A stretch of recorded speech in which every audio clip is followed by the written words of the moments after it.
जय हिंद दोस्तों, आपका बहुत बहुत स्वागत है अपने YouTube चैनल सिलेक्शन फार्मूला में। वर्ल्ड ज्योग्राफी सीरीज़ का आज का हमारा टॉपिक है यूरोप महाद्वीप, यूरोप कॉन्टिनेंट।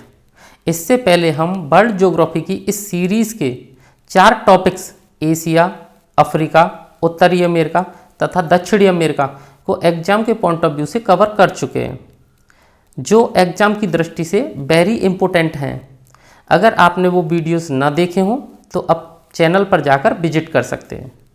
तो साथियों, देर न करते हुए अपने वीडियो को शुरू करते हैं और सबसे पहले जानते हैं कि यूरोप की ग्लोब पर क्या स्थिति है। यूरोप महाद्वीप, यूरोप कॉन्टिनेंट। सबसे पहले जब हम इसे ग्लोब पर देखते हैं तो यूरोप आपको यहाँ दिखता है, ये एशिया से जुड़ा हुआ है। अगर इसकी अवस्थिति की बात करें कि किस गोलार्ध में है, तो यूरोप पूरी तरह से उत्तरी गोलार्ध में स्थित है। अगर पूर्वी और पश्चिमी गोलार्ध में से बात करें तो इसका अधिकांश जो भाग है वो पूर्वी गोलार्ध में आता है और कुछ हिस्सा पश्चिमी गोलार्ध में भी आता है, क्योंकि 0 डिग्री देशांतर रेखा यहाँ से गुजरती है ब्रिटेन वाले हिस्से से, तो इसका अधिकांश भाग पूर्वी गोलार्ध में आता है। तो हमें इसकी स्थिति का पता चलता है कि उत्तरी और पूर्वी गोलार्ध में स्थित है। ठीक है, अब इसकी क्षेत्रफल की दृष्टि से इसकी बात करें तो यूरोप महाद्वीप क्षेत्रफल की दृष्टि से 6वें नंबर पर आता है। ठीक है, और जनसंख्या की दृष्टि से बात करें तो जनसंख्या की दृष्टि से 3 नंबर पर आता है। क्षेत्रफल की दृष्टि से 6वां सबसे बड़ा महाद्वीप है। इससे छोटा बस एक ही बचता है, ऑस्ट्रेलिया, जिसे ओशनिया भी कह देते हैं। ठीक है, इसका क्षेत्रफल, यूरोप का जो क्षेत्रफल है, विश्व के भूभाग का 6.7% है। विश्व के कुल क्षेत्रफल का 6.7% यूरोप के पास है। जनसंख्या की दृष्टि से अगर हम इसे देखते हैं तो ये विश्व का तीसरा सबसे बड़ा महाद्वीप है। पहला एशिया है, दूसरा अफ्रीका है और तीसरा जनसंख्या की दृष्टि से यूरोप है। यूरोप के उत्तर में आर्कटिक महासागर मिलता है, इसके ऊपर उत्तर में। इसके दक्षिण में भूमध्य सागर मिलता है, नीचे कौन सा सागर है? भूमध्य सागर। अगर बात करें हम इसके पश्चिम में तो यहाँ आपको देखने को मिलेगा अटलांटिक महासागर, ये अटलांटिक महासागर है। और पूर्व की बात करें तो यहाँ एशिया महाद्वीप इससे जुड़ा हुआ है। आप एक चीज़ और याद रख सकते हैं, अगर आप अच्छे से इसको देखोगे यूरोप को, तो आपको यहाँ पर कई सारे प्रायद्वीप नज़र आएंगे। एक यहाँ आएगा, एक आइबेरिया प्रायद्वीप मिलेगा, यहाँ पर मिलेगा एक बाल्कन प्रायद्वीप मिलेगा। ऐसे करके इसमें कई सारे प्रायद्वीप हैं। इसलिए इस महाद्वीप को प्रायद्वीपों का प्रायद्वीप कहते हैं, क्योंकि ये खुद भी महाद्वीप की तरह चारों ओर से जल से घिरा हुआ नहीं है। ये खुद एक साइड से एशिया महाद्वीप से जुड़ा हुआ है और 3 ओर से जल से घिरा हुआ है। 3 ओर से जल से घिरे हुए भूभाग को ये हम प्रायद्वीप कहते हैं। तो इसमें बहुत सारे प्रायद्वीप मिलते हैं और ये खुद भी पूरा महाद्वीप 3 ओर से जल से घिरा हुआ है, इसलिए इसे प्रायद्वीपों का प्रायद्वीप कहा जाता है। ठीक है साथियों, आगे बढ़ते हैं और अब देखते हैं यूरोप को एशिया से कौन कौन अलग करता है। तो यूराल पर्वत, जैसे आप यहाँ देख सकते हैं, यहीं यूराल पर्वत पर ही एक नदी बहती है, यूराल नदी। नीचे काकेसस पर्वत है, यहाँ पे ये काकेसस है। ठीक है, कैस्पियन सागर, ये आपका कैस्पियन सागर है। तो यूराल पर्वत, यूराल नदी, काकेसस पर्वत, कैस्पियन सागर, ये यूरोप को एशिया महाद्वीप से अलग करते हैं।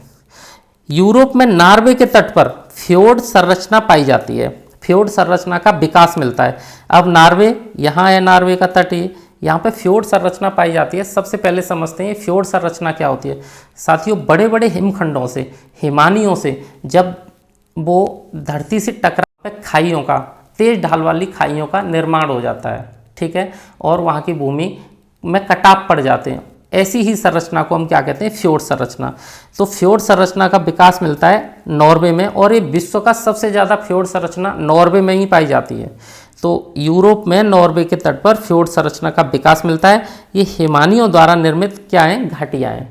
ठीक है साथियों, यूरोप में ब्लॉक पर्वत, नवीन मोड़दार यानी कि बलित पर्वतों का विकास हुआ है। आल्प्स, पिरेनीज, पेनाइन, एपिनाइन, कैंटाब्राइन तथा बाल्कन पर्वत यूरोप की प्रमुख पर्वत श्रेणियां हैं। बेल्जियम, नीदरलैंड, लग्जमबर्ग को लोलैंड कंट्री कहते हैं। लोलैंड कंट्री का मतलब है निम्न भूमि वाले देश। इनकी जो भूमि है वो समुद्र तल से नीचे है, इसलिए इनको क्या कहते हैं? Lowland country. ये बेल्जियम, नीदरलैंड और लग्जमबर्ग आपको यहाँ पे दिखेंगे। ठीक है साथियों, इनको बेनेलेक्स कंट्री भी बोलते हैं। आगे बढ़ते हैं। अब देखते हैं प्रमुख देश समूह, यानी कि यूरोप के अंदर कुछ देशों को मतलब कुछ देशों के समूह मिलते हैं, उन समूहों को जान लेते हैं। स्कैंडिनेवियन देश, स्कैंडिनेवियन देश में कौन कौन से आते हैं? तो नॉर्वे, स्वीडन, फिनलैंड।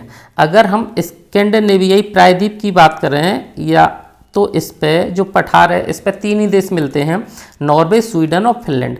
लेकिन अगर भाषा वेशभूषा के हिसाब से बात करें तो इसमें डेनमार्क और आइसलैंड, यहाँ पे डेनमार्क है और यहाँ आइसलैंड है, इनको भी जोड़ दिया जाता है। ये भी स्कैंडिनेवियन देश के अंतर्गत ही आते हैं। ठीक है साथियों। अगला है हमारा बाल्टिक देश, बाल्टिक कंट्री।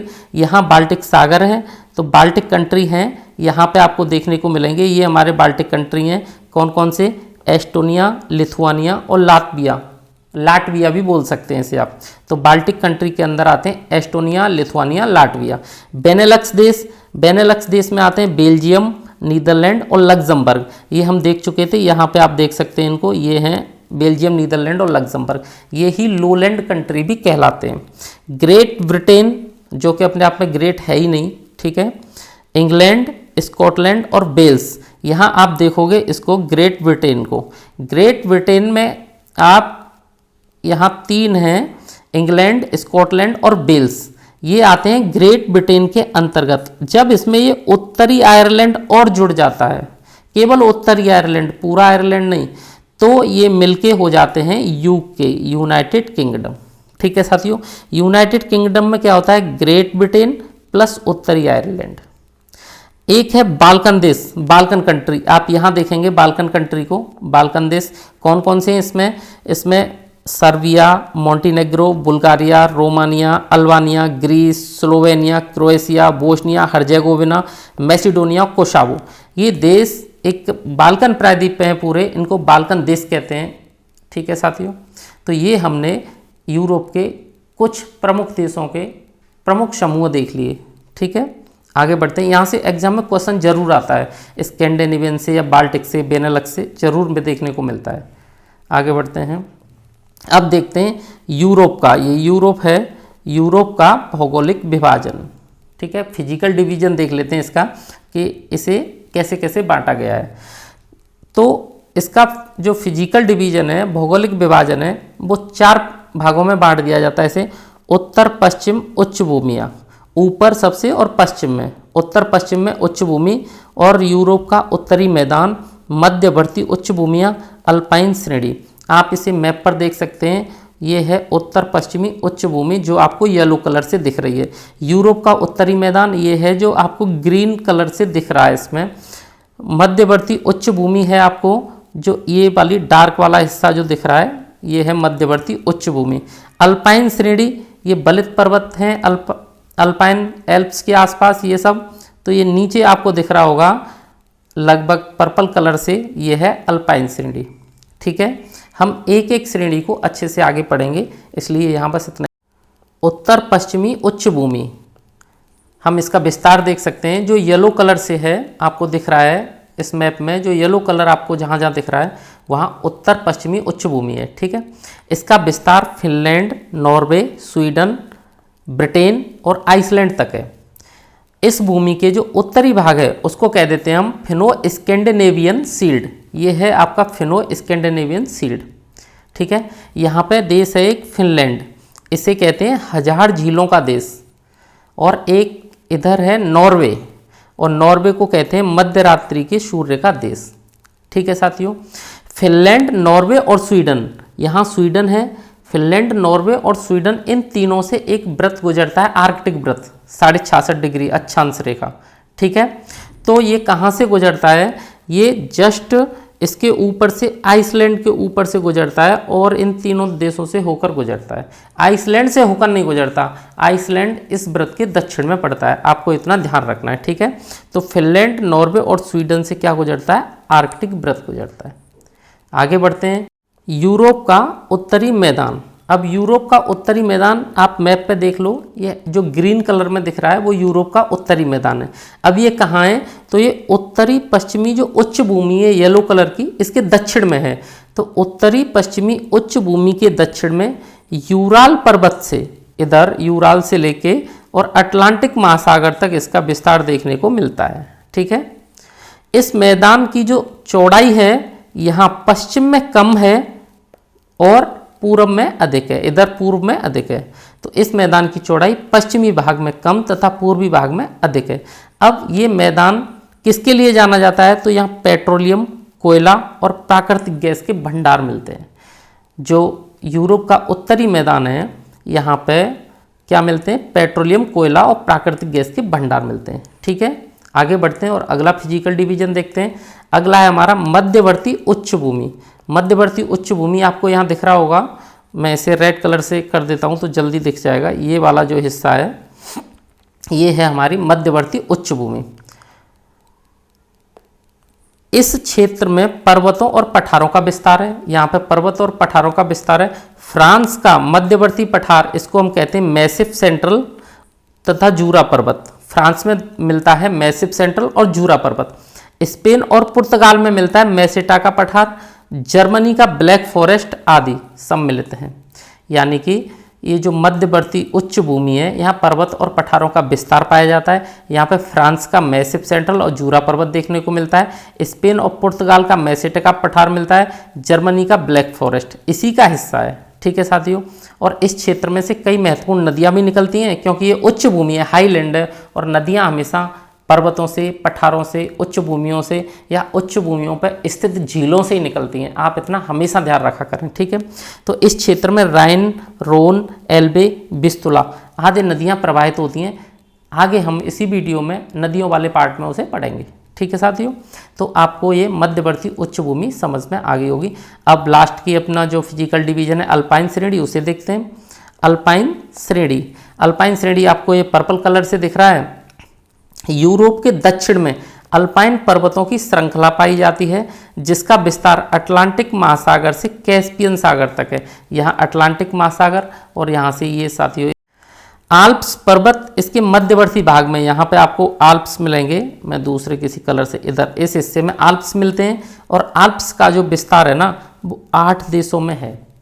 आल्प्स 8 देशों में विस्तृत हैं। अब कौन कौन से देशों में विस्तृत हैं जब हम पर्वत पढ़ेंगे आगे इसी वीडियो में तब देखते हैं। आगे बढ़ते हैं। अब हैं हमारे यूरोप के प्रमुख पर्वत। अब कौन कौन से पर्वत श्रृंखलाएं यहाँ की इंपॉर्टेंट है उन्हें पढ़ लेते हैं और इसके बारे में हम जानेंगे कि ये वाला पर्वत, इसकी अवस्थिति ये है। ये सीधा एग्जाम में यहाँ से क्वेश्चन आता है, जैसे कैंटाब्राइन पर्वत कहाँ है, कहाँ स्थित है। तो साथियों कैंटाब्राइन पर्वत ये कहाँ है? स्पेन में पाया जाता है। आपको यहाँ मिलेगा कैंटाब्राइन पर्वत स्पेन में। पिरेनीज पर्वत ये स्पेन तथा फ्रांस के बॉर्डर पर मिलता है, यहाँ आपको पिरेनीज मिल जाएगा। ठीक है, जूरा पर्वत और बोस्चीस पर्वत ये दोनों फ्रांस के पर्वत हैं। ठीक है साथियों, जूरा पर्वत और बोस्चीस।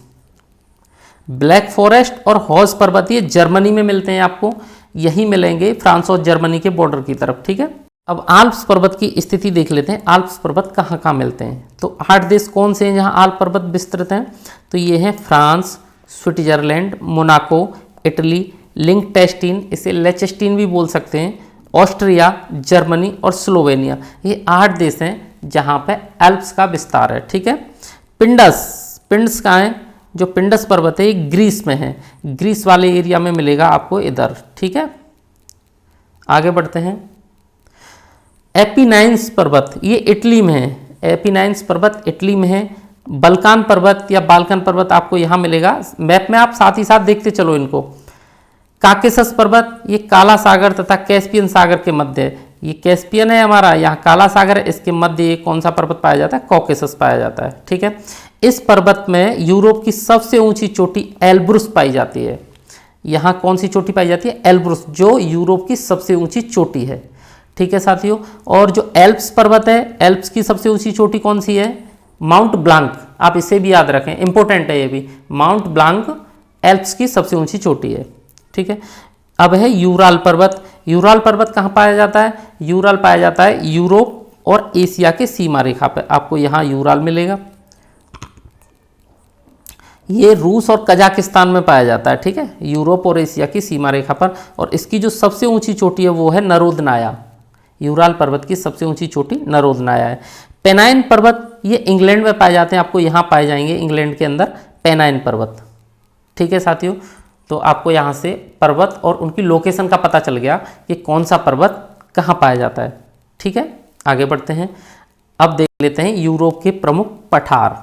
तो यूरोप के अंदर आप ये 4 पठार ज़्यादातर एग्जाम में पूछे जाते हैं जो बहुत ही इंपॉर्टेंट है, आप इनको अच्छे से याद कर लें। एक मेसेटा का पठार, मैसिव का पठार, बोहेमियन मैसिव और फिनो स्कैंडिनेवियन पठार। ठीक है, मेसेटा का पठार कहाँ है? ये स्पेन में स्थित है और यहाँ टैगस नदी बहती है और स्पेन की जो राजधानी है मैड्रिड वो इसी पठार पर है। ये पठार लौह अयस्क और तांबे के भंडारों के लिए जाना जाता है। आप यहाँ देख सकते हैं इसे मेसेटा सेंट्रल, मेसेटा का पठार। ठीक है, मैसिव सेंट्रल, मैसिव सेंट्रल आपको यहाँ फ्रांस वाले एरिया में मिलेगा। फ्रांस में स्थित पठार है, इसमें लौह अयस्क के भंडार है। मैसिव सेंट्रल, मैसिव सेंट्रल के बाद आता है हमारा बोहेमियन मैसिव। बोहेमियन मैसिव का जो पठार है वो चेक गणराज्य, जर्मनी, पोलैंड, ऑस्ट्रिया में स्थित पुराना पठारी क्षेत्र है। आप इसे यहाँ लोकेशन इसकी देख सकते हैं, यहाँ पे मिलता है बोहेमियन मैसिव पठार। ठीक है, अगला है फिनो स्कैंडिनेवियन पठार। इसकी स्थिति आप देख ही सकते हैं, इसे पढ़ रहे हैं थोड़ी देर से। नॉर्वे, स्वीडन और फिनलैंड यहाँ उत्तर में मिलती है, यूरोप के उत्तर में फिनो स्कैंडिनेवियन पठार मिलता है। ठीक है, ये पुराना पठार है और यहाँ लौह अयस्क और तांबे के भंडार पाए जाते हैं। ठीक है साथियों, उम्मीद है पठार आपको बहुत अच्छे से समझ में आए होंगे। अब आगे बढ़ते हैं और देखते हैं घास के मैदान। आप इतना देख सकते हैं, ये जो नॉर्थ के लोलैंड है, उत्तरी निम्न भूमि है या उत्तर के मैदान है, ये आप पढ़ चुके हैं। ठीक है, लेकिन यहाँ इस पार्ट में जो घास के मैदान पाए जाते हैं, अब हम वो घास के मैदान देखते हैं। तो यहाँ पे कौन से घास के मैदान पाए जाते हैं? स्टेपी घास के मैदान। स्टेपी घास के मैदान यूरेशिया में स्थित शीतोष्ण कटिबंधीय घास के मैदान हैं। बोल्गा तथा यूराल यहाँ की प्रमुख नदियाँ हैं। नदियों वाले सेगमेंट में इसी वीडियो में हम आगे इन नदियों को डिस्कस कर लेंगे। अभी घास के मैदान देख रहे हैं, तो हम देखते हैं कि यूरेशिया में यानी कि यूरोप और एशिया में दोनों में जो शीतोष्ण कटिबंधीय घास के मैदान पाए जाते हैं उनको स्टेपीज कहा जाता है। ठीक है, और ये घास के मैदान है, अच्छी घास होती है, इसलिए यहाँ पे कृषि और पशुपालन उच्च स्तर पर किया जाता है। ठीक है साथियों, अब आपको याद ये रखना है कि जो हंगरी है, हंगरी और उसके आसपास कुछ देश हैं जहाँ पे स्टेपी घास के मैदान को स्टेपीज नहीं कहा जाता और क्या कहा जाता है? वहाँ पे कहा जाता है पुष्टाज। स्टेपी को पुष्टाज कहते हैं। तो ऐसे कौन कौन से देश हैं? तो ऐसे देश हैं रोमानिया, बुल्गारिया, ऑस्ट्रिया, सर्बिया और स्लोवाकिया। यहाँ पे स्टेपी को पुष्टाज कहा जाता है। हंगरी में भी स्टेपी को पुष्टाज कहा जाता है। ठीक है, मैप पर देख लेते हैं इन कंट्रीज़ को। तो ये है आपका हंगरी, हंगरी के ऊपर स्लोवाकिया और रोमानिया, सर्बिया, बुल्गारिया। इन देशों में जो स्टेपी है उसको पुष्टाज कहा जाता है, आप याद रखें। यूक्रेन यूरोप का एक कृषि के हिसाब से बहुत अच्छा देश है। यहाँ पे उच्च स्तर की कृषि की जाती है और यहाँ पे गेहूं का उत्पादन सर्वाधिक किया जाता है। ठीक है, गेहूं यहाँ बहुत अच्छे लेवल पे किया जाता है, इसलिए इसे यूक्रेन को यूरोप का ब्रेड बास्केट कहते हैं। ठीक है साथियों, तो साथियों अब हम यूरोप की नदियाँ देख लेते हैं। और यूरोप की नदियाँ ये एक ऐसा पार्ट है यूरोप महाद्वीप का जहाँ से एग्जाम में सबसे ज़्यादा क्वेश्चन पूछे जाते हैं। और नदियाँ भी कई सारी हैं, आप आराम से इनको देखिए, पहले मैप पर देखिए फिर इनकी विशेषता देख लेते हैं। ठीक है, तो पश्चिम से देखना शुरू करते हैं। सबसे पहले तो आपको यहाँ एक नदी दिख रही होगी, टैगस नदी। टैगस नदी आइबेरियन प्रायद्वीप पर बहती है। ठीक है, और ये कहाँ गिरती है? तो ये अटलांटिक महासागर में जाके गिरती है। इसके ऊपर है साथियों, आपको यहाँ दिख रही होगी लोरे नदी। ये फ्रांस की सबसे लंबी नदी है और ये बिस्के की खाड़ी में गिरती है। उसके ऊपर यहाँ आपको दिख रही है सीन नदी। शीन नदी इंग्लिश चैनल में जाके गिरती है। ठीक है, राइन नदी आपको यहाँ दिख रही होगी जो उत्तरी सागर में जाके गिरती है। और ये सारी की सारी नदियाँ उच्च भूमियों से निकलती हैं। ठीक है, पठारों से या उच्च भूमि से निकलती हैं, मध्यवर्ती उच्च भूमि से। यहाँ आपको एल्ब नदी दिख रही होगी। ठीक है, आगे है ओडर नदी, ये बिस्तुला नदी। हम इन सारी नदियों की कुछ न कुछ विशेषताएं हैं उनको देखेंगे। ठीक है, ये बिस्तुला नदी है जो बाल्टिक सागर में जाके गिरती है। यहाँ आपको नीचे डेन्यूब नदी, डेन्यूब नदी जो आल्प्स से निकलती है और कहाँ गिरती है? ये ब्लैक सागर में जाके गिरती है। ये है इटली की जिसे गंगा कहते हैं पो नदी, और पो नदी कहाँ गिरती है? एड्रियाटिक सागर में गिरती है, एल्प से निकलती है। ये है रोन नदी। रोन नदी कहाँ से निकल रही है? ये जेनेवा झील से निकलती है और भूमध्य सागर में जाके गिरती है। ठीक है, ये है नीस्टर्न कार्पेथियंस उच्च भूमि से निकल रही है और काला सागर में आके गिरती है। नीपर नदी, ये भी काला सागर में गिरती है। डोन नदी, ये एजोब सागर में गिरती है, इसका मुहाना एजोब सागर में बनता है। वोल्गा नदी, आप इसे याद रखें, ये यूरोप की सबसे लंबी नदी है। ठीक है, और कहाँ से निकलती है? बाल्दे की पहाड़ियों से निकलती है और कैस्पियन सागर में आके गिरती है। यहाँ यूराल नदी आप देख रहे हैं, यूराल पर्वत से निकलती है और ये भी कैस्पियन सागर में आके गिरती है। यहाँ जो यूरोप की नदियाँ हैं, आप उनमें इतना याद रखें, उनका उद्गम न पूछ के उनका मुहाना पूछ लेता है कि ये नदियाँ गिरती कहाँ हैं, ये ज़्यादा इंपॉर्टेंट है। ठीक है, तो आप इनका मुहाना अच्छे से याद करके जाएं। ये टेम्स नदी है, ब्रिटेन में बहती है। ठीक है, ब्रिटेन की दूसरी लंबी नदी है। सेवर नदी, ये ब्रिटेन की सबसे लंबी नदी है। ठीक है साथियों, टेम्स के किनारे ही लंदन है। हम इनकी जब विशेषताएं पढ़ेंगे तो कौन सा शहर किनारे पे है इनके, ठीक है, किस किस देश की सीमा रेखा बनाती हैं, सब डिस्कस करेंगे। तो ये सारी की सारी नदियाँ आपने जो इम्पोर्टेंट नदी हैं वो मैप पर देख लिए। अब हम चलते हैं, इनकी विशेषताओं को देख लेते हैं। यूरोप की प्रमुख नदियाँ, तो सबसे पहले देखते हैं वोल्गा नदी। वोल्गा नदी की जो सबसे बड़ी विशेषता है वो यही है कि ये पूरे यूरोप महाद्वीप की सबसे लंबी नदी है। ठीक है साथियों, अगली नदी है डेन्यूब नदी। बहुत ही महत्वपूर्ण नदी है, यहाँ से एग्जाम में क्वेश्चन जरूर पूछा जाता है। ये यूरोप की दूसरी सबसे लंबी नदी है और ये ऐसी नदी है जो 10 देशों से गुजरती है और 4 देश ऐसे हैं जिनकी राजधानियाँ इसके किनारे पर हैं। डेन्यूब नदी के किनारे पर 4 देशों की राजधानियाँ हैं। कौन कौन सी हैं वो राजधानियाँ? एक वियना है, ऑस्ट्रिया की राजधानी। एक ब्राटिस्लावा है, स्लोवाकिया की राजधानी। बुडापेस्ट है, हंगरी की राजधानी। और बेलग्रेड है, सर्बिया की राजधानी। यानी कि डेन्यूब नदी यूरोप की दूसरी सबसे लंबी नदी है वोल्गा के बाद। ये 10 देशों से गुजरती है और 4 देशों की राजधानियाँ वियना, ब्राटिस्लावा, बुडापेस्ट और बेलग्रेड इसके किनारे पर हैं। ठीक है, अगली नदी है बहुत इंपॉर्टेंट नदी, राइन नदी। यहाँ से क्या होता है, राइन नदी से व्यापार बहुत ज़्यादा किया जाता है यूरोप का। ठीक है, ये नदी फ्रांस और जर्मनी के सीमा क्षेत्र पर वोस्जिस और ब्लैक पर्वत, ये जो 2 पर्वत आपको दिख रहे हैं, इनकी भ्रंश घाटी में बहती है। ठीक है, इन पर्वतों के बीच जो भ्रंश घाटी है उसमें बहती है। और राइन नदी की एक प्रमुख नदी है, सहायक नदी रूर, जो कोयला के लिए प्रसिद्ध है। इसके बेसिन में कोयला ही कोयला मिलता है, वो भी उच्च स्तर का कोयला। ठीक है, उच्च श्रेणी का कोयला। कोयले की घाटी के भंडार के लिए प्रसिद्ध है। राइन नदी नीदरलैंड के रॉटरडम एक स्थान है जहाँ पर डेल्टा बनाती है और यहाँ एक बंदरगाह है जो यूरोप का रॉटरडम सबसे व्यस्ततम बंदरगाह है। ठीक है साथियों, तो इस स्लाइड में जो आपको 3 नदियां दिख रही हैं यूरोप की, बहुत इंपॉर्टेंट नदी हैं, आपको तीनों याद होनी चाहिए। मैं जल्दी से एक बार रिपीट करा देता हूँ। वोल्गा नदी यूरोप की सबसे लंबी नदी है। डेन्यूब नदी यूरोप की दूसरी सबसे लंबी नदी है जो 10 देशों से गुजरती है और 4 राजधानियाँ कौन कौन सी? वियना, ब्राटिस्लावा, बुडापेस्ट और बेलग्रेड इसके तट पर हैं। राइन नदी ये यूरोप की सबसे महत्वपूर्ण व्यापारिक नदी है। ये फ्रांस और जर्मनी, ठीक है, इनके सीमा क्षेत्र पर बहती है। वोस्जिस और ब्लैक पर्वत इनकी भ्रंश घाटी में, इन दोनों पर्वतों की भ्रंश घाटी में। ठीक है, और राइन की जो मुख्य सहायक नदी है वो है रूर, जो कोयला के लिए बहुत ज़्यादा प्रसिद्ध है। राइन नदी जो रॉटरडम में एक डेल्टा बनाती है और यहाँ जो बंदरगाह है ना, वो यूरोप का सबसे व्यस्ततम बंदरगाह है। ठीक है, आगे बढ़ते हैं। हमारी अगली नदी है पो नदी, बहुत इंपॉर्टेंट है। इसके बेसिन में लोम्बार्डी के मैदान है जहाँ पे यूरोप के अंदर चावल की खेती की जाती है। ठीक है साथियों, और ये नदी कहाँ है? ये इटली की सबसे लंबी नदी है पो नदी, और इसे इटली की गंगा भी कहते हैं। टैगस नदी, इसके किनारे पर पुर्तगाल की राजधानी लिस्बन है। ये आइबेरिया प्रायद्वीप पे बहती है। हमने यहीं से नदियों को मैप पे देखना शुरू किया था। ठीक है, टैगस नदी कहाँ है? पुर्तगाल की राजधानी लिस्बन इसके तट पर है। लोआर नदी या लोयरे नदी भी कहते हैं इसे, ये फ्रांस की सबसे लंबी नदी है। लोयरे नदी फ्रांस की सबसे लंबी नदी। गारोन नदी, गारोन नदी भी फ्रांस में बहती है, फ्रांस की महत्वपूर्ण नदी है।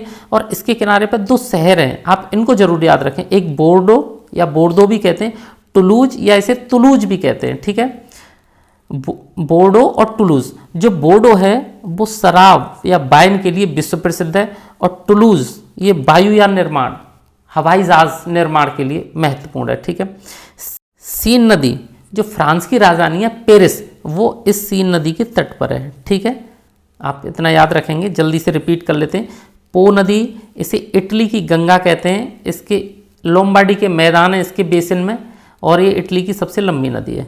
टैगस नदी, इसके किनारे पर पुर्तगाल की राजधानी लिस्बन है। लोयरे नदी या लोआर नदी, ये फ्रांस की सबसे लंबी नदी है।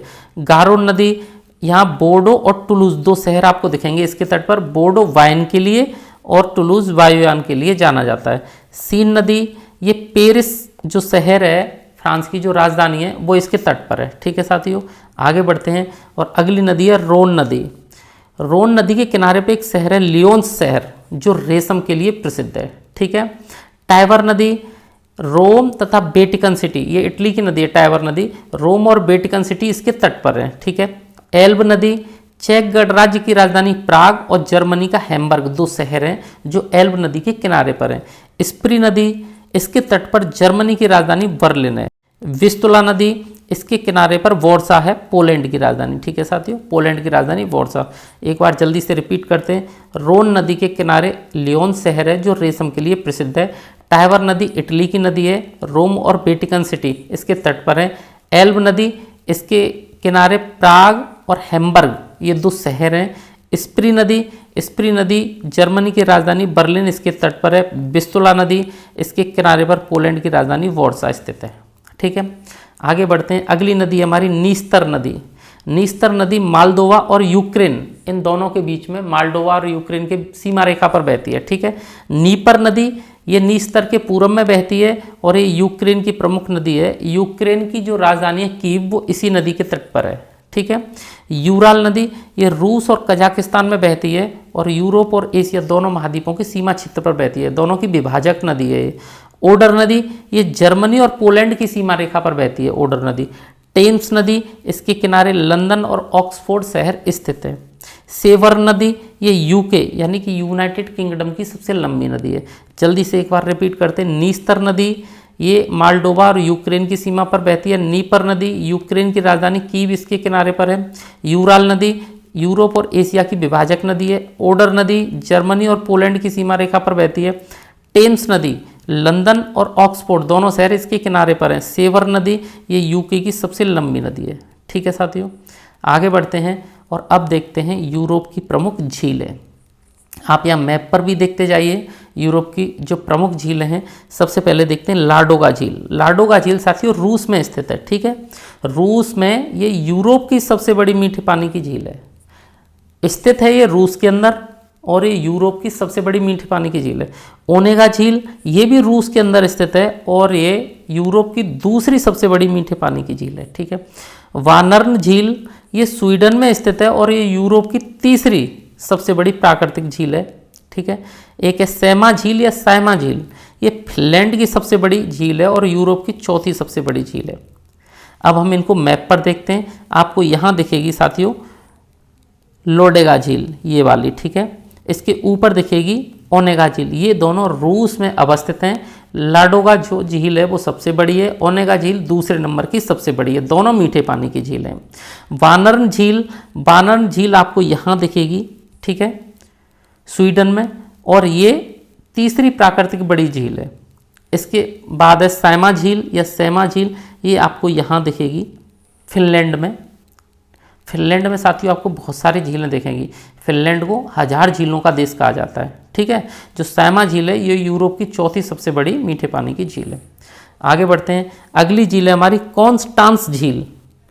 कॉन्स्टांस झील राइन से जल प्राप्त करके, राइन नदी से बनी हुई झील है और ये कहाँ है? जर्मनी और स्विट्जरलैंड और ऑस्ट्रिया तीनों देशों के सीमा क्षेत्र पर। जर्मनी, स्विट्जरलैंड, ऑस्ट्रिया तीनों देशों के सीमा क्षेत्र पर। यहाँ देख सकते हैं आप कॉन्स्टांस झील को, ये है कॉन्स्टांस झील।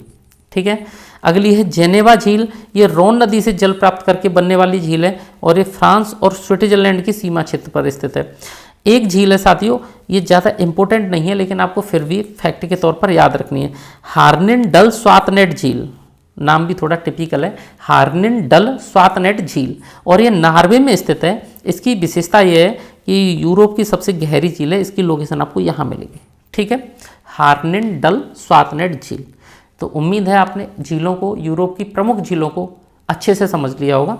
अब आगे बढ़ते हैं और समझते हैं यूरोप की प्रमुख खाड़ियाँ। पहले हम खाड़ियों को इस टेबल के माध्यम से पढ़ लेते हैं, फिर इन्हें मैप पर भी देखेंगे। ठीक है साथियों, एक खाड़ी है बोथनिया की खाड़ी। बोथनिया की खाड़ी बाल्टिक सागर का हिस्सा है और ये स्वीडन और फिनलैंड के बीच में है। ठीक है साथियों, फिनलैंड की खाड़ी ये भी बाल्टिक सागर का हिस्सा है, ये फिनलैंड एवं एस्टोनिया के बीच में अवस्थित है।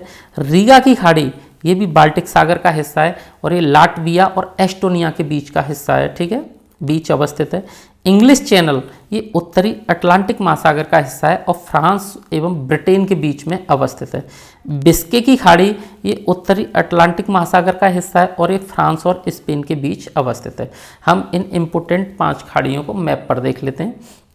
आपको यहाँ दिख रहा होगा साथियों, ये जो खाड़ी है इसे बोलते हैं बोथनिया की खाड़ी। ठीक है, यहाँ स्वीडन, यहाँ फिनलैंड, इन दोनों के बीच ये अवस्थित है। ठीक है, ये है फिनलैंड की खाड़ी। ठीक है, फिनलैंड की खाड़ी, इधर ऊपर फिनलैंड है, फिनलैंड के नीचे ये जो सागर है, खाड़ी भी एक सागर ही होता है। ठीक है, बे, तो ये क्या है, ये फिनलैंड की खाड़ी है। यहाँ ये रीगा की खाड़ी है, रीगा की खाड़ी एस्टोनिया और लातविया के बीच में। ठीक है, ये है साथियों इंग्लिश चैनल। इंग्लिश चैनल कहाँ है हमारा, ये ब्रिटेन और नीचे फ्रांस, इन दोनों के बीच में क्या है, इंग्लिश चैनल। ये है बिस्के की खाड़ी, बिस्के की खाड़ी फ्रांस और यहाँ क्या है, स्पेन, इन दोनों के बीच में, फ्रांस और स्पेन के बीच में बिस्के की खाड़ी, फ्रांस और ब्रिटेन के बीच में इंग्लिश चैनल। रीगा की खाड़ी आपने देख ली, फिनलैंड की खाड़ी और बोथनिया की खाड़ी। ये हमारी यूरोप की प्रमुख 5 खाड़ियाँ हैं जो हमने मैप पर समझ ली। आगे बढ़ते हैं और अब देखते हैं साथियों यूरोप की प्रमुख जल संधियाँ। यहाँ से एग्जाम में क्वेश्चन बनने के चांस बहुत ज़्यादा रहते हैं। कुछ महत्वपूर्ण जल संधियाँ हैं यूरोप की, जिन्हें आप देख लीजिए। पहले हम टेबल के माध्यम से पढ़ लेते हैं, फिर उन्हें मैप पर अच्छे से देख लेते हैं। सबसे पहले समझते हैं जल संधियाँ क्या होती हैं। वैसे मैं पुरानी वीडियो में बता भी चुका हूँ। जल संधियाँ मतलब जल का एक सकरा रास्ता जो 2 भूखंडों को, 2 लैंड को अलग करता है और 2 जल राशियों को जोड़ता है, वाटर बॉडीज़ को जोड़ता है। ठीक है साथियों, तो जल संधि देखेंगे। अब ये देखेंगे किन स्थल खंडों को ये अलग करता है और ये देखेंगे किन जल राशियों को, किन वाटर बॉडीज़ को ये जोड़ता है। तो सबसे पहले है जिब्राल्टर जल संधि। ये यूरोप को अफ्रीका से, दोनों महाद्वीपों को अलग करती है। ठीक है, और भूमध्य सागर को अटलांटिक महासागर से जोड़ती है। उत्तरी चैनल ये उत्तरी आयरलैंड को स्कॉटलैंड से अलग करता है। ठीक है, और आयरिश सागर को अटलांटिक महासागर से जोड़ता है।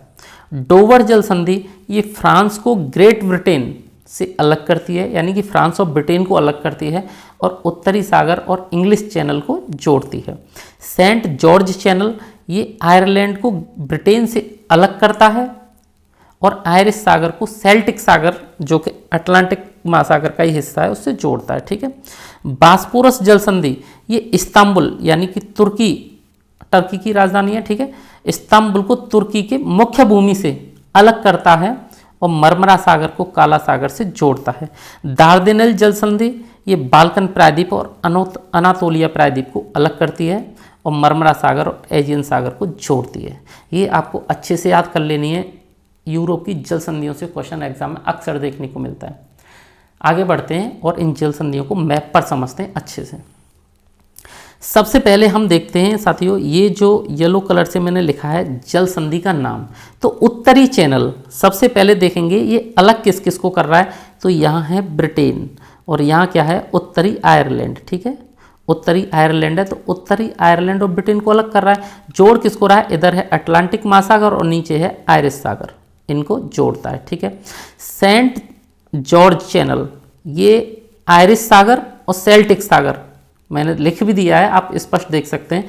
आयरिश सागर और सेल्टिक सागर को जोड़ता है और यहाँ है आयरलैंड और ब्रिटेन को क्या करता है, अलग करता है। ये आपने 2 जल संधि देख ली। अब है साथियों यहाँ डोवर जल संधि।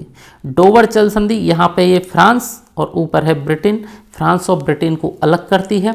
इधर इंग्लिश चैनल और इधर उत्तरी सागर, इनको क्या करती है, जोड़ती है। यहाँ है जिब्राल्टर जल संधि, यहाँ ऊपर है यूरोप, ठीक है, और नीचे क्या है, अफ्रीका। इन दोनों महाद्वीप को क्या करती है, अलग करती है और इधर भूमध्य सागर और इधर अटलांटिक महासागर को जोड़ती है, जिब्राल्टर जल संधि। इधर है साथियों यहाँ पे दार्देनेल्स क्या करती है, आप यहाँ देख सकते हैं, इधर है अनातोलिया का पठार और ये इधर ऊपर है यूरोप का हिस्सा। इनको दोनों को अलग करती है और जोड़ किसे रही है, यहाँ है बीच में ये वाला जो हिस्सा है ये मरमरा सागर, और मरमरा सागर को एजियन सागर से जोड़ रही है। ये एजियन सागर है यहाँ पे, ठीक है साथियों। एक है हमारी बास्पोरस जल संधि। ये जो तुर्की का हिस्सा है ना, कुछ हिस्सा एशिया में और कुछ हिस्सा कहाँ है, यूरोप में। तो तुर्की का जो इस्तांबुल वाला हिस्सा है यूरोप का, उसे तुर्की की मुख्य भूमि से अलग करती है बास्पोरस जल संधि और जोड़ती किसे है, काला सागर और नीचे मरमरा सागर। काला सागर और मरमरा सागर को जोड़ती है, ठीक है। तो ये महत्वपूर्ण जल संधियाँ जो आपने मैप पर अच्छे से समझ ली, उम्मीद है आपको समझ में भी आई होंगी। अगर नहीं आई हैं तो आप वीडियो को इस जगह से दोबारा देख लीजिए, ठीक है। आगे बढ़ते हैं। अब देखते हैं हम यूरोप के प्राकृतिक संसाधन और कृषि। प्राकृतिक संसाधन मतलब कौन कौन से खनिज यहाँ प्राकृतिक संसाधन के रूप में मिलते हैं और यहाँ की कृषि की स्थिति क्या है। तो यूरोप में खनिज संसाधनों के रूप में कोयला, लौह अयस्क, पेट्रोलियम और प्राकृतिक गैस ये प्रमुख रूप से पाए जाते हैं।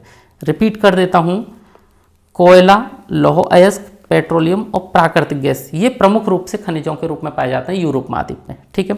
सर्वोत्तम किस्म का जो कोयला है वो रूर प्रदेश, जर्मनी का रूर प्रदेश, जो राइन की प्रमुख सहायक नदी थी रूर, उसी नदी का बेसिन, ठीक है।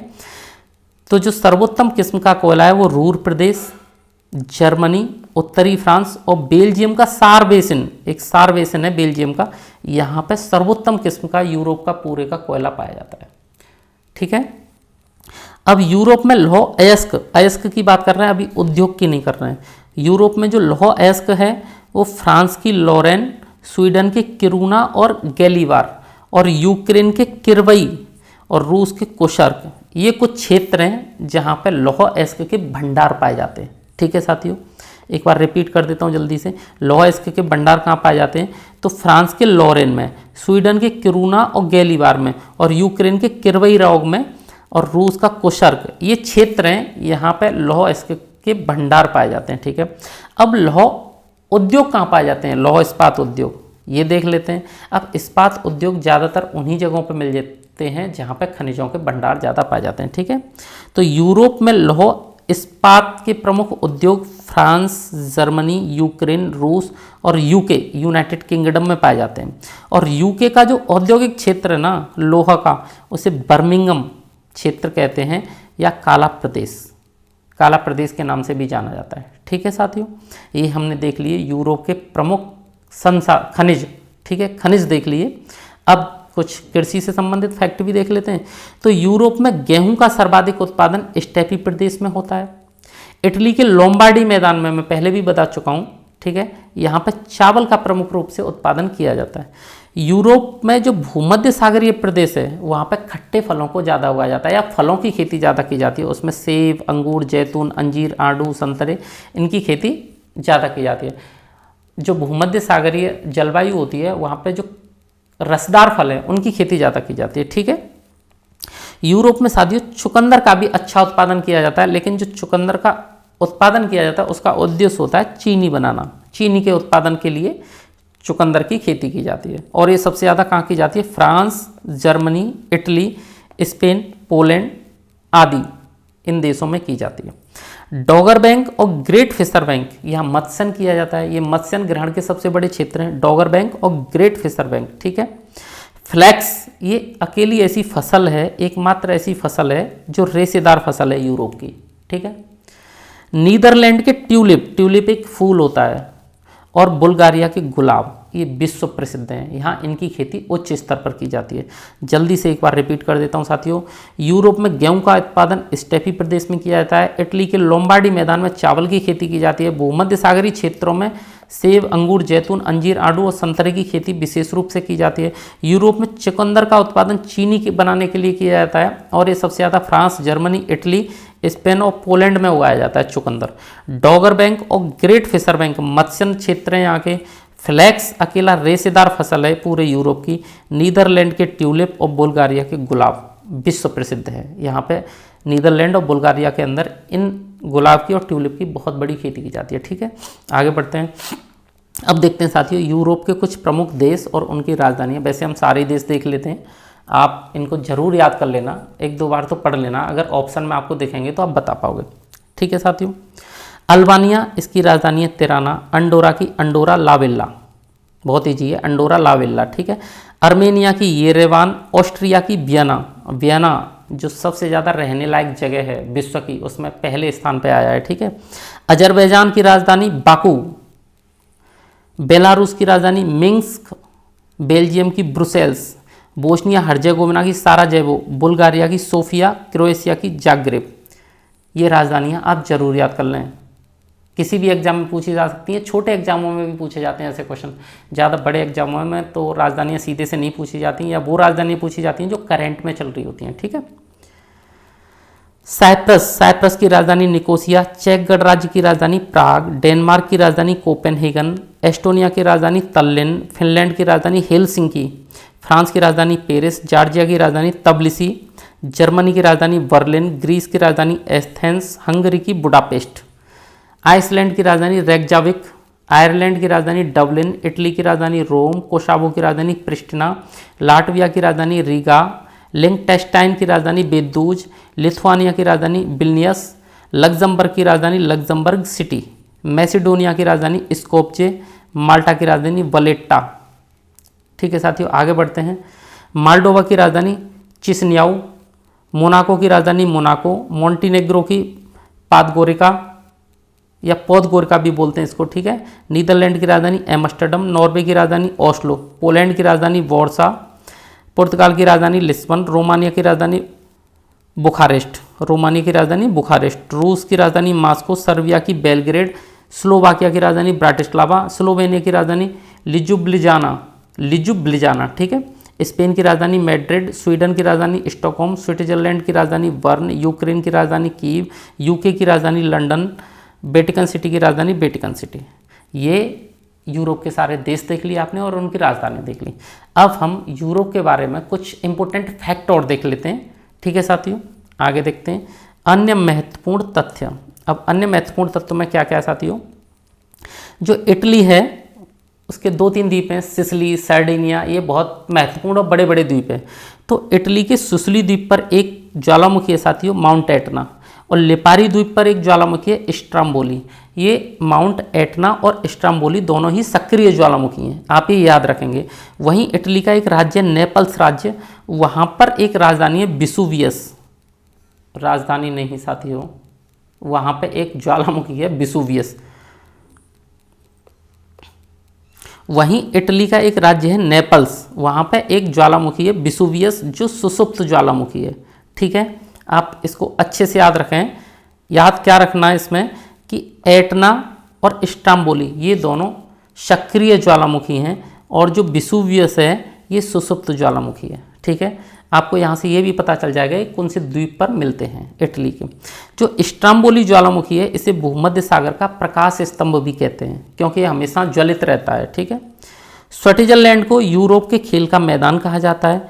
ओरिएंट रेल मार्ग, ये साथियों ओरिएंट रेल मार्ग यूरोप का महत्वपूर्ण रेल मार्ग है, सबसे ज़्यादा महत्वपूर्ण, और ये फ्रांस के पेरिस से जाता है तुर्की के इस्तांबुल तक। ठीक है, जो यूरोप का ओरिएंट रेल मार्ग है फ्रांस के पेरिस से तुर्की के इस्तांबुल तक जाता है। डेनमार्क, जो डेनमार्क देश है विश्व में सबसे ज़्यादा डेयरी उद्योगों के लिए फेमस है। ठीक है, दुग्ध उत्पाद के लिए। वेनिस इटली का एक शहर है जिसे एड्रियाटिक की रानी कहा जाता है। ठीक है साथियों, जल्दी से रिपीट कर लेते हैं। एटना और स्ट्राम्बोली सक्रिय ज्वालामुखी है, विसुवियस सुसुप्त ज्वालामुखी है। ठीक है, स्ट्राम्बोली को भूमध्य सागर का प्रकाश स्तंभ कहते हैं। स्विट्जरलैंड को पूरे यूरोप का खेल का मैदान कहा जाता है। ओरिएंट रेल मार्ग फ्रांस के पेरिस से तुर्की के इस्तांबुल तक जाता है। डेनमार्क डेयरी उद्योग में विश्व में प्रथम है। वेनिस एड्रियाटिक की रानी, वेनिस को क्या कहते हैं, एड्रियाटिक की रानी। ठीक है साथियों, आगे बढ़ते हैं। फ्रांस व जर्मनी के मध्य एक रेखा है साथियों जिसे कहते हैं मैगिनॉट रेखा। यहाँ से क्वेश्चन बन जाता है कि फ्रांस और जर्मनी के सीमा रेखा को क्या कहते हैं, तो मैगिनॉट रेखा कहते हैं। पोलैंड और जर्मनी के मध्य जो रेखा है उसे क्या कहते हैं, तो हिडेनबर्ग कहते हैं, और इसका दूसरा नाम है ओडरनिसे। फ्रांस और स्पेन के मध्य प्रेनीस पर्वत सीमा बनाता है, ये हमने देख लिया है पहले। जॉर्जिया, आर्मेनिया, अजरबैजान, इनको संयुक्त रूप से कॉकेसस राज्य या कॉकेसस देश कहा जाता है। यूरोप का निम्नतम स्थान, सबसे जो नीचा स्थान है वो कैस्पियन सागर है, और उच्चतम बिंदु है माउंट एल्ब्रुस, जो सबसे ऊंची चोटी है कॉकेसस की और पूरे यूरोप की। ठीक है। जर्मनी में साथियों एक नहर है, कील नहर, जो बाल्टिक सागर और उत्तरी सागर को जोड़ती है। ये आपको जर्मनी के उत्तर में, मैप में आपको ऊपर की तरफ दिखाई देगी, उत्तर में। ठीक है। तो ये जो नहर है, ये यूरोप का बहुत ज़्यादा व्यापार इस नहर से किया जाता है, तो यूरोप के लिए व्यवसाय की दृष्टि से ये बहुत महत्वपूर्ण नहर है। और पूरे विश्व में सुएज नहर, पनामा नहर और कील नहर बहुत ही इंपॉर्टेंट है। ये व्यापार की दृष्टि से बनाया गया है, जिससे बहुत सारे किलोमीटर्स की जो दूरी है वो बच जाती है और व्यापार बहुत सुगम हो जाता है। ठीक है साथियों, तो उम्मीद है आपको यहाँ तक समझ में आया होगा। तो साथियों, अगर आपको हमारा ये कंटेंट अच्छा लगा हो तो आप इस चैनल को लाइक करें, सब्सक्राइब करें और शेयर करें, और साथियों कमेंट ज़रूर किया करें आपको जैसा लगा। धन्यवाद दोस्तों।